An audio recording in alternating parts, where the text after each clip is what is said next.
they won't, but you can put information in there as well. So everybody, very active chat. Okay, I think we should be good to go, Mike. So let's start this All right. off. Sounds good. Everybody. So again, welcome. This is the first webinar in our series this year for Genero Modernization. This one specifically is going to be about recompilation. So please hang around, and then at the end there will also be a survey. We'll touch base on that. But we just want today to discuss the recompilation foundation, about how you can modernize your systems without having to rewrite your systems. Oh, before we get started, guys, just so you know, you probably already noticed that all your lines are muted. So during the session, you won't be able to talk, but you can hear us, of course. But please use the chat feature over here like you're currently doing to communicate with us. There's also the Q&A session. So if you have any questions, we will answer them at the very end.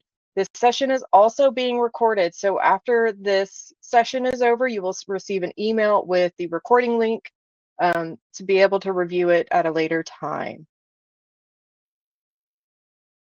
Now let's get to introducing ourselves. My name is Kathleen Kesterson. I am coming as a business consultant, showing you the business side of how this impacts your businesses. And joining me today is going to be Mike Fulcher. Now, Mike Fulcher does have over 2 decades of experience, right, in the development side with mission critical software applications.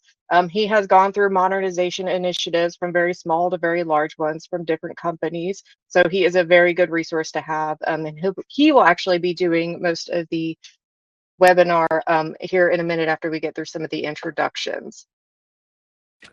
All right, thanks.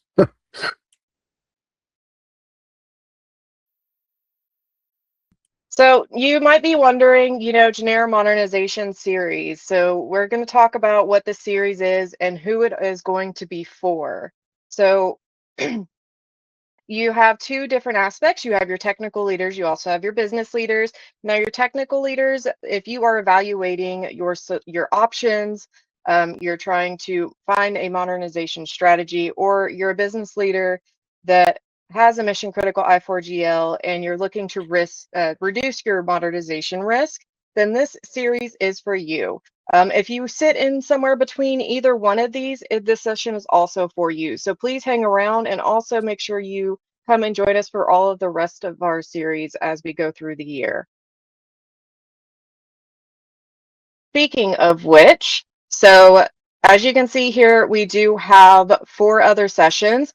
Now, we want to hear from you, so please utilize the chat today to give us some feedback. If you don't think if you want to see something different in a webinar, let us know. So the April 26th one is going to be about expanding to all your devices, right? So one code base for desktop, tablet, mobile. June 26th, we're going to switch your database. How do you improve your performance and cut costs? September 26th, we're exposed RESTful APIs. How do you automate workflows and integrations? And November 26th is Go Cloud Ready. So scale, reduce TCO, and stay agile.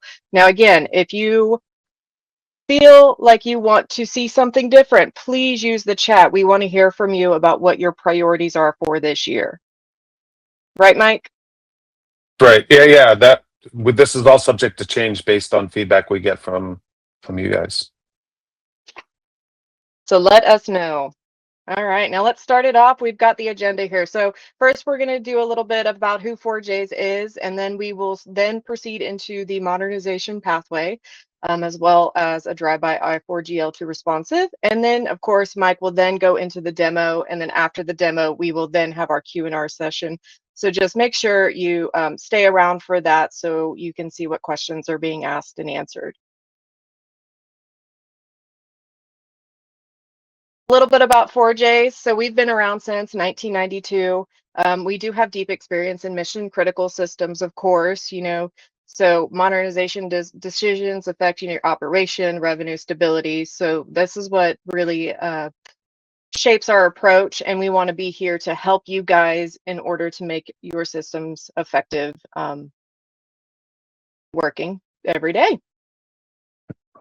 So, and speaking of our customers, right? So we We go into a whole lot of industries: finance, media, manufacturing, logistics, retail. So for us, the common thread isn't the industry, it's more or less um, that all of you, or are soon to be, we look at you want long running systems, you want it working, and you want to evolve it, you want to grow, and that's kind of who we focus on in our customers. So your challenge isn't unique. If you're looking at modernization, we are here to help you.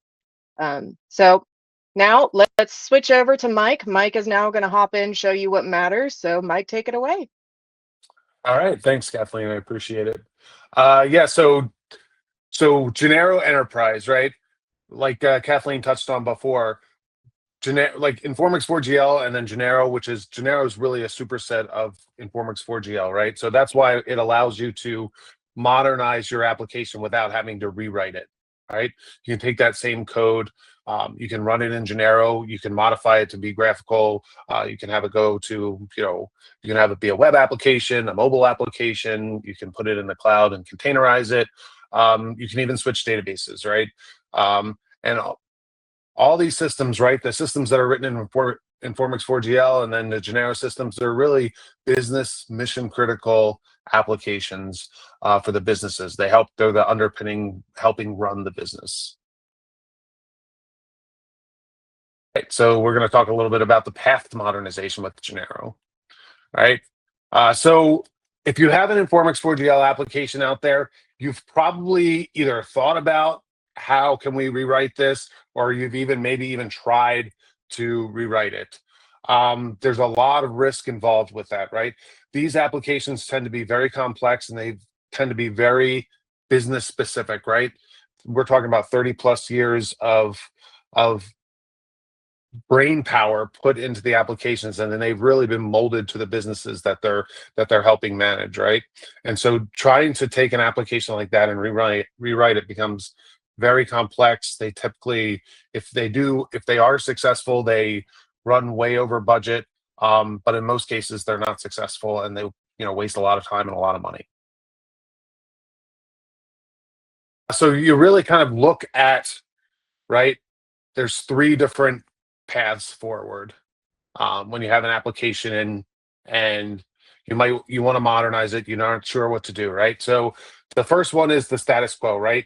You want to go forward, you want to move this product forward, but you don't really know how, or you're afraid of the risk, so you end up doing nothing, right? It works as it is. It's running the business. Sure, it can be hard to use. It's hard to train new users. It can't connect to web services and do things like that, but it's working and it's very stable. And then on the other end of the scale, you can try to take that application and rewrite it, right? So you basically have to try to document all of those complex features and business rules that you have in the application that have kind of been baked in there over 30 plus years, and you try to extract them out into requirements and then do a full rewrite in the latest greatest technology. Right, this is super high risk. It kind of becomes tough because you have to kind of cut everything over at once because you're doing something in a totally different technology. It's risky and costly. So we offer a third approach, right? Incremental modernization, right? You can take your Informix 4GL code, recompile it in Genero, and start running in Genero within weeks, right? And then you can slowly start modernizing those applications that get, let's say the biggest tread, right? So the applications that are used by the most different users, the ones that if you really improve them, could really help your business. And then you can slowly improve the whole application over time. So typically within our customer base, there are usually, I would say, three different buckets of why people initially they want to migrate to Genero from Informix 4GL. So when Genero first came out, way back 25 years ago, I think the initial push was really user experience and user interface, right? They wanted to get out of the terminal and they wanted to get, at the time, it was a desktop application, right? Because that's where, at the time, modern systems were targeted towards. And then over the years, we've evolved, right? As the technology has evolved, right? We had a a web client that was somewhat static. Now we have a browser client that's very dynamic. And then we have customers all along the spectrum. We still have customers running terminal based, and then we have customers, running responsive web applications. So that was the first bucket. The second bucket was really about databases, right? They were running an Informix database, but because of the market they were in, especially if they were a software vendor that built their application on Informix 4GL, customers at the time, there were a lot of on-premise customers. They really wanted to switch databases, right? They want to be on Microsoft SQL Server. They want to be on Oracle or Postgres or MySQL. So Genero gave them the ability to keep their code and migrate to a different database. And then, so that was kind of the second bucket. And then the third bucket was really some other technology movement, right? Like they needed web services, right? They got acquired or they became part of a bigger organization. They had all these third-party systems that needed to communicate. They had a standard way of communicating, but they needed the Informix 4GL application to be able to communicate in those same ways, right? So writing web services and consuming web services in Genero is very straightforward and easy, right? Other things like moving to the cloud, doing better reporting, these are all things that Genero brings to the table, and sometimes, depending on your business, they really move the needle. All right. Mike, So this question for you. Oh, yeah, sure. So go back to the previous slide real quick. So you were talking about how Genero offers the ability to do all of these things. Now, as we're going to talk about a little bit later too, is there AI? Does Genero offer AI ability? No, that's a great point. Yes. So we actually have built an AI agent, and we're going to be rolling it out in the next probably month or two, to really accelerate the process of modernizing your application. So it's the agent. We've been testing it internally so far, and really working on migrating both Informix 4GL to Genero, and then also modernizing Genero applications, right? So being able to take that next step, improving the UI, extracting business logic, refactoring the code, so that then you can expose your logic through RESTful web service endpoints, things like that. Okay, so the AI tool that we're going to probably hint at a little bit later is going to enhance what we are being able to offer from Genero side of things. And also, if you are understaffed, it's really going to be able to speed up the process of development, which I think is key in a lot of places, because I think a lot of companies still running Informix 4GL are running really lean shops, right? They have 1, 2, maybe 3 developers. So makes a lot of sense. Okay, well, thank you, Mike. I just wanted to kind of bring that up. No, that was perfect. I'm glad that you kept me back on the rails there. So this is just like a heat map of where our customers are, and I just wanted to point out, like, we have a lot of customers that are still using Informix with Genero, right? And they have all sorts of applications, from terminal-based applications, from GUI, which, when we say GUI, we're really talking about the desktop application, to web applications, and web applications to the bleeding edge where they're responsive. They can change to different form factors. And then we have customers all along that spectrum with different databases, right? We have customers that switched to Genero. They wanted to stay in terminal based, but they wanted to switch to Oracle database or Microsoft SQL Server. And then we kind of have all kind of mixed in between. So I guess the point here is really, whatever is important to you. Like, we have customers that are running Genero in this in an environment that should be similar to what your needs are, right? So if it's about getting a user interface that's really easy to use, being able to upload and download images, getting reports in PDF and nice looking reports for board reports and things like that, we have customers that are doing those things, and we can help you do those. And as well as, if switching databases from Informix is also important to you, we have customers doing that, and we've helped customers do that as well. I think something else that is important to bring up here, Mike, is that you had hinted at, the people, the customers who have not as many developers. So I think it's important for you to share our customer base. Are there a few customers that you can hint at that are, on the smaller end versus those that are enterprise level, so that people realize that they're not alone? Yeah, so I mean, we have some very big customers, right? We have software vendors that are, you know, uh, Fortune 500 companies, right? And then we also have like Skechers, who's obviously a shoe manufacturer and distributor, right? Their warehouse system is being run with Genero, and they use Informix. We have the government of Mexico uses their pension and healthcare system. That's run on Genero using an Informix database as well. So we have very large institutions that are using Genero, and then we have very small. We have a manufacturing company in California that has maybe about 15 employees using Genero to manage their manufacturing business and their sales and distribution pipeline. So we really have we have a lot of really big customers, and we also have a lot of really small customers, and then we have customers in between. So we do have large enterprise customers if that's something that's concerning. You, Mike. I just think it was important to share that if there's somebody in here who is wondering if they fit in with us, that they know that we're all over. We're not just big companies. We're also small companies and medium size. We are all over. We will help everybody. Correct. And we have a lot of customers that are software vendors, so those applications really get pushed out. They have a large user set, right? We're talking about maybe 500,000 users total, maybe even more, right? And then we have what we would refer to as end users. There are large organizations like a company like Skechers that has a couple hundred users that are using it all over the globe, but it is the backbone of their warehouse and distribution system. All right. Okay, so what I want to show you next is I'll show you a couple screenshots of a modernization and what it looks like if you go from Informix 4GL to Genero. Really just kind of a first pass, and then I'll actually demonstrate it as well.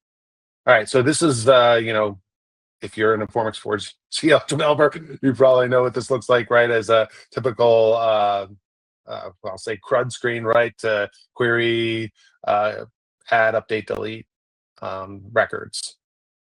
And so this is what it looks like first pass in Genero, right? So it's now a web application, but it's still a menu statement.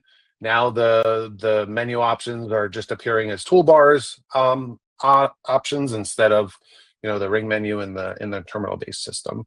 And then you can see here that obviously the fields are graphical, and there's a drop-down list, and then something that we call a button edit for your lookup fields. So it has a button at the end that could trigger the opening of that lookup window.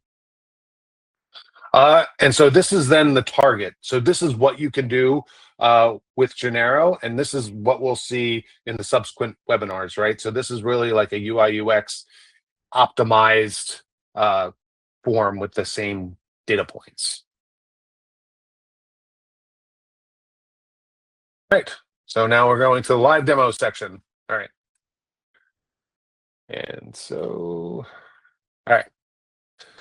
I'm going to minimize Kathleen. All right. So here we go. So just to show you, so you can see here's the code as it is now. So if you're an Informix 4GL developer, this should look very familiar. What I'm going to do is I'm going to hide this. All right. Didn't want to do that. Okay. And so I'm going to just run this. So just to point out two things. So I'm just going to rebuild this. So this is running Genero, even though it's Informix 4GL code, right? I'm recompiling it with Genero. And then I'm going to run this script. All right. So this is our menu system. Not very sophisticated, but functional. All right. So I'm going to go into order management, order maintenance. So you can see here, we start out in a ring menu. Let me do a query. I'm just going to query for everything. We don't have a ton of records here. And then I'm going to add a record. So I have a table lookup here if I wanted to. So I can do Z. I'm going to see, so I'm going to switch to the Z, and then I'm going to select this one. I'll put in the rest of the information.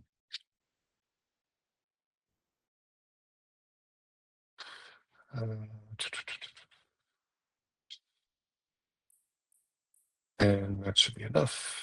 Yes. Okay. So I added a record. Okay. Just to show you what the functionality is in Informix 4GL. Oh, I have to exit. This is what you were trying to show. We can take you from this and move you to something that looks like this, like a, let's call it a more easier interface to interact with. Correct. And so yeah, you can become web-based. And so your users, one is the deployment and running of the application becomes easier. Training new users becomes a lot easier. And that really opens up a whole box for you of new things that you can do. You can connect to web services. You can upload and download files. You can display images, all the things that you would expect really from a modern application. So I just switched my branch and I'm going to rerun this. Or rebuild this rather, I should say. All right, and then I'm going to run my application. So this is the same application. So the menu system obviously is different. You can see now I have a tree view of the application. So I'm going to go into the same program. So a couple things just to note right off the bat is that now I can see I'm running two different programs. Well, I can switch back and forth between the programs. That means I can run multiple things off the menu and just navigate using this side rail bar. So I'm going to do the same type of thing. Actually, I want to see all of the orders where the customer code is between W, X, Y, and Z. And so I'm going to look, here is the last order that I entered.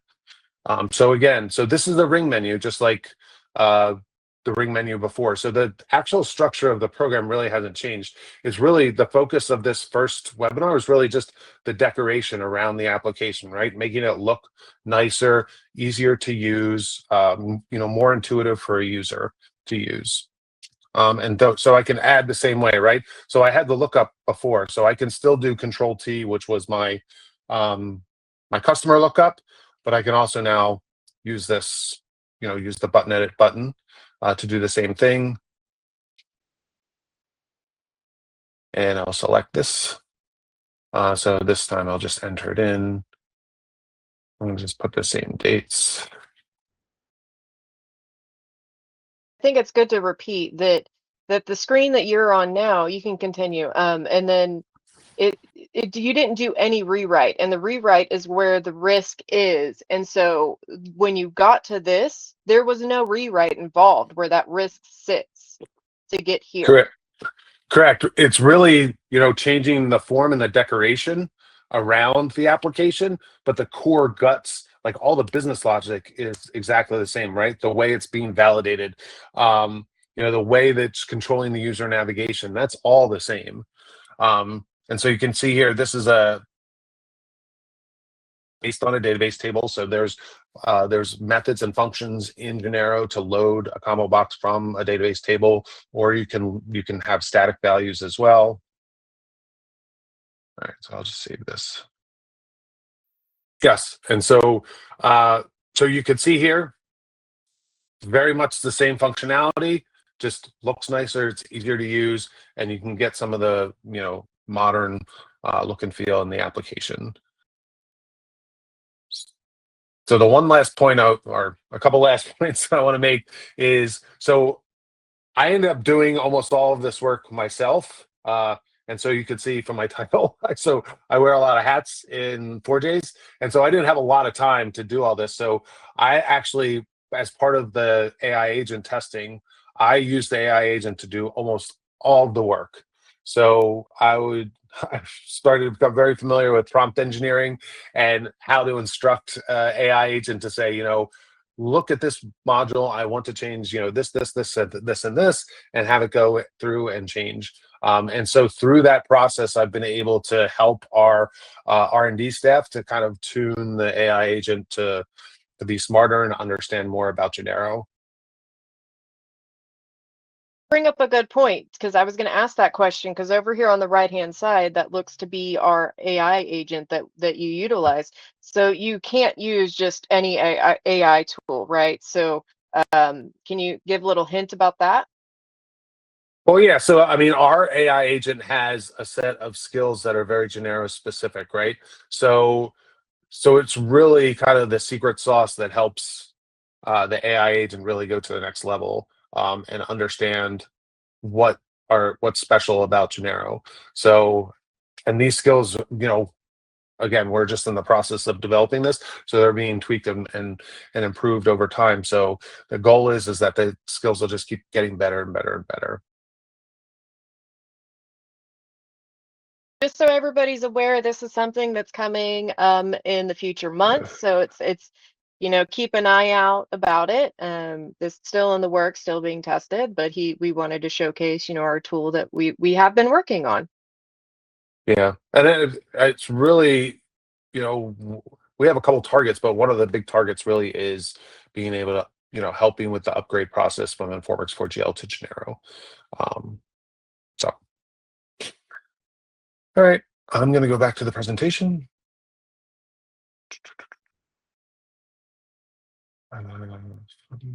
Current slide.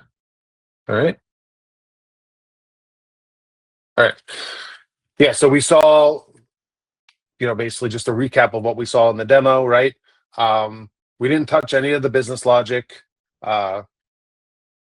Really mostly forms, just some forms changes, and some functions like to load combo boxes, some actions that we added to link data points, things like that.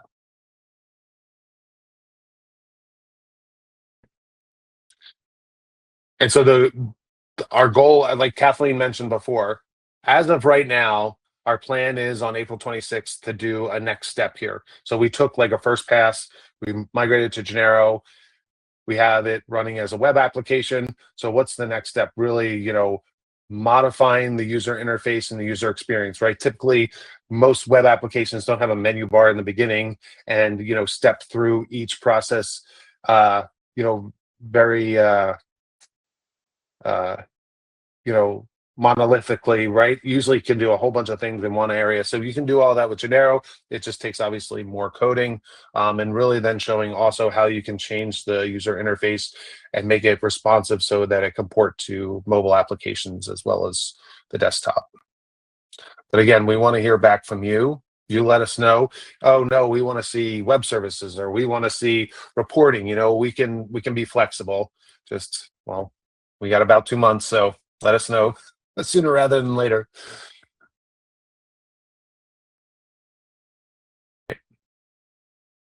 All right, so thank you. So we're going to open up now and do the Q&A session. So I'm going to stop sharing my screen. But I did want to remind you that please stay on the webinar after after it ends, and there's a quick survey. So we want to hear back from you. What did we do well? What did we not do? What did we not do well? So appreciate that. All right, so now I'm going to stop sharing. Okay, where's the sharing button? There we go. Okay. There you go. All right, so stop sharing now. Now we'll go to the questions. Yeah, so again, everybody, please make sure you stay after the fact. You will get transferred over to a survey, so please stay for that. But we do have a good amount of questions. We may not get through all of them, so just be aware that there may be some that we may have to answer later after the fact. So we will just do a few of them as of right now. So I'm going to. Okay, so let's see. That doesn't want to work. Okay, so first question, Mike, is going to be, how does Genero handle user authentication? Right now, their system is using the operating system login to authenticate and connect to the database. Oh yeah, so that's a great question. All right, so there's a couple different paths you can go through. Um, so you can run if you run the desktop application, you can use the same methodology that you use now, right? So behind the scenes, the desktop client can make an SSH connection um, into the server. So they basically, and then it'll like graphically prompt the user for the username and password. The processes will run as the user, and then they'll make the connection to the database as the user. And then the port that displays the user interface will be tunneled back through the SSH tunnel. So that's the easiest way to go. But Genero also does support OpenID Connect and OAuth 2.0. So if you do have an identity provider, like if you're using Microsoft or Google in your organization, you could leverage those as well. But then that requires a little bit more work, because then you're typically running the process as a single user. So then you kind of have to pass the database connection. And if you have any database-based security, you have to come up with solutions for that. But again, we can work with you. We've worked with a lot of different customers on that. So Awesome. So next question is the next session, or I don't think it's the next session, it's a couple of sessions. Will switcher databases get into migration from Informix to other databases like MariaDB, Postgres, etc., all the other ones? yes, that's the goal, is to kind of give you an overview of like what the process is to switch, what your code needs to look like, what, you know, how do I want to say this? Yeah, what you need to consider when you switch databases. But I do want to point out that the presentation I did was actually using Postgres. It was not using Informix. And I actually wanted to use Informix, but since I was running on a Mac and I had some issues connecting to the Informix database, so that's why I switched to Postgres. But and if you noticed, when I did the construct statements, I used Informix based queries, but they actually gets translated by Genero into whatever the target database is. So the Genero helps you in some ways. It's going to basically take that Informix syntax, and it'll be able to convert it into whatever the target database is. But there's still some things you need to know about, because some of the databases handle things fundamentally different. Like I said, luckily, like we've worked with a lot of different customers, so we understand what those differences are, and we can, provide services to help you. Okay. We have a couple of questions on AI. I'm actually going to hold off on the AI questions. We will most likely answer those after the fact, um, just because of the tool that we have coming out. The next one is, does the application need to run as a web application, or is there still an option to compile it into a desktop OS specific version, as there was around version 3? Also, if we find that the app runs slower as a web application, could that indicate something wrong with the app's architecture? Yeah, I mean, so Architecture. I was gonna That's say a huge question. there's a lot of stuff baked in there. So Simplified version. yeah. So you can run as a desktop application, um, but it's still, we like by default we use like what's called universal rendering. So the universal rendering will basically take the HTML, like it's basically like an HTML wrapper, or the desktop client is really like a HTML wrapper. So it's essentially a web app, but it's running inside the application. But you can run it through an SSH connection, or you can run it through HTTPS, and then have it hosted in Nginx or Apache. So I would say, I think probably the best thing to do is really, since it is a big question, it's very specific probably to your environment and what you're running, you'd really want to contact 4Js and work with your local 4Js team to understand what's the best architecture for you, because there are a lot of different ways to architect it. Okay, and we'll just do one last question here really fast. Should be a good one. So, what is the biggest risk when migrating to Genero? Um, that's a great question. Yeah. So from a business logic standpoint, since you're not touching a lot of the business logic, there's very little risk of having major problems with like data integrity, or business processes. So a lot of the risk or the work revolves around the fact that Informix 4GL was very loose with how it compiled and allowed things to happen, right? You could have variable, like global variables that were defined differently in different places, but we're really like addressing the same space and memory. You could have functions that return different types based on, like, if something's true, it returns a number, and then if it's not true, it returns two values of character. Because of the features and functionality that Genero has introduced, the compiler had to get a lot stricter. So from that standpoint, if you have really messy code, it could take a little longer to migrate to Genero. But then once you get up and running on Genero, like you could take baby steps, right? Where you just, okay, first we're running in terminal based, and then we're just going to go to having a simple web application that looks and behaves very similar. So you can really do it incrementally. So from that point, I think it takes a lot of the risk out. I think there's a bigger risk of staying in Informix 4GL indefinitely. So I would say that on the other side is a big risk as well. All right, Mike, thank you so much. That is all the questions that we are going to answer today. Now I know there were quite a few more. So we will look into these questions after the fact and try and compile answers to them. But we want to thank you again for attending the first session of our webinar series. And please stick around. We are going to have the survey that it'll take you to the survey, and please provide your feedback there. If you guys have anything else, please feel free to reach out to Mike. His email was at the very end of that PowerPoint presentation. Yeah. So I'm sure he would love to hear from you guys. I'm looking forward to it. All right. All right, everybody. You have a good rest of your day. And once again, thank you so much. Yep. Yeah, thank you.